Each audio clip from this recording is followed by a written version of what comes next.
В Академии Мамуна осуществляли свою деятельность многие гениальные и известные ученые. Их жизнь была отдана служению науке, а их наследие – достояние не только одной нации или народа, а всего человечества. Если бы не было таких великих ученых Востока, звено познания мира было бы прервано и не состоялись бы открытия медицины, освоение космоса, нанотехнологиях, ядерной энергии, биоинженерии.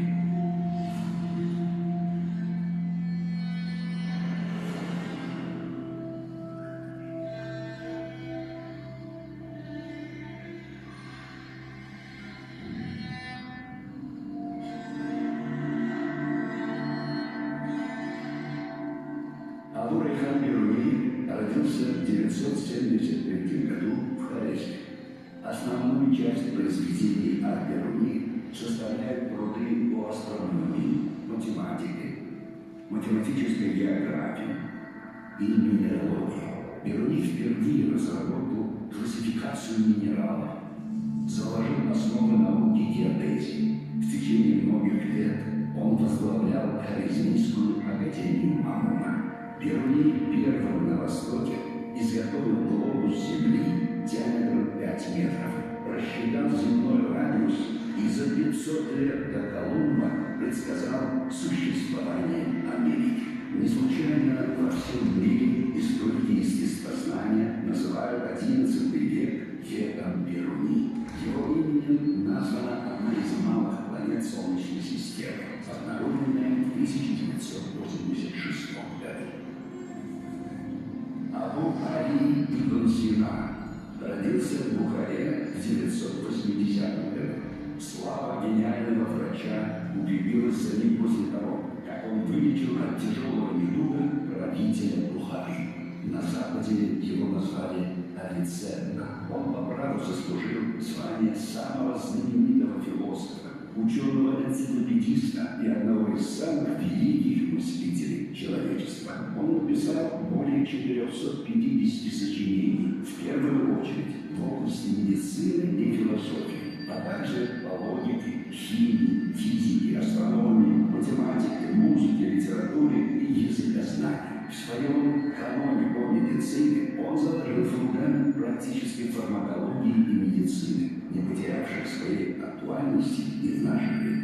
Не случайно эта книга была одной из первых изданных в Европе в XV веке. По ней в течение почти 500 лет обучали медицине в ведущих европейских университетах.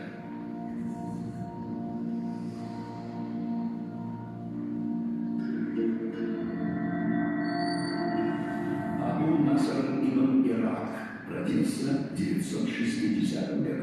Ибн Ирак является основоположником сферической тригонометрии и впервые сформулировал и доказал плоская и сферическая теорема синусов, составлено руководство по построению астрономии и ее применению в астрономических наблюдениях.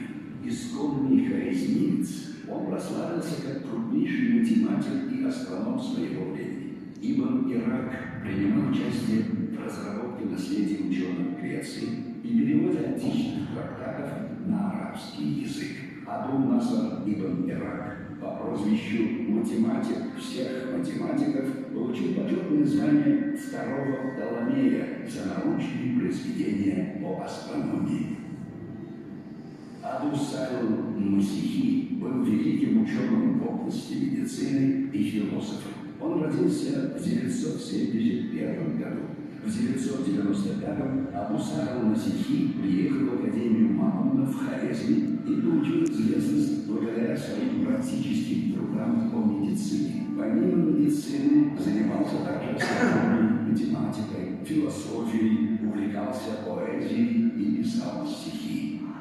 Абу-Сахл Масихи, автор фундаментального для того времени труда 100 книг по медицинскому искусству. Абу-Хайр ибн Хаммар был одним из известных долгожителей и табибов Востока. Он родился в 942 году и умер, когда ему было 106 лет. В зрелом возрасте был приглашен в Хорезм, где служил придворным врачом у хорезмского шаха Мамуна ибн Мухаммада. Абу-Хайр ибн Хаммару принадлежит несколько выдающихся трактатов по медицине. Основные из них – испытания врачей, строение органов человека, трактат о падучей болезни, о питании пожилых людей и другие. Ученый-филолог Абдул-Мансур Ас-Сааиди родился в 961 году. Основной труд Ас-Сааиди «Жемчужина века» является антологией сочинений арабских авторов предыдущих поколений. Ас-Сааиди известен своими научными трудами по истории, философии, литературе, логике, арабскому языку. В его трактате «Единственная жемчужина о добродетельных людях времени» приводятся сведения о более чем 120 ученых, литераторах, государственных деятелях Средней Азии и Хорезма. Известный историк, философ и литератор Ибн Мискабайх родился в 932 году. Помимо этики, труды ученого посвящены вопросам медицины, алхимии, физики, политики, истории. Ибн Мискабайх писал свои произведения на арабском и персидском языках. Основными источниками его трактатов были «Государство» Платона, «Категории» Никомахова, «Этика» Аристотеля, «Эннеады» Платина. Для историков России особый интерес представляет рассказ Ибн Мискабайха о походе русов в Бердаа в 943-944 годах. Академия Мамуна, просуществовавшая с 1004 по 1017 годы, является одной из ярких страниц в истории Узбекистана. Научное, культурное и духовное наследие нашего народа богато великими достижениями ученых, мыслителей, философов, теологов и поэтов.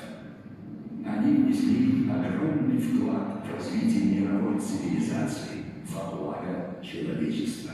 Не случайно девизом Академии Мамуна были слова «Наука во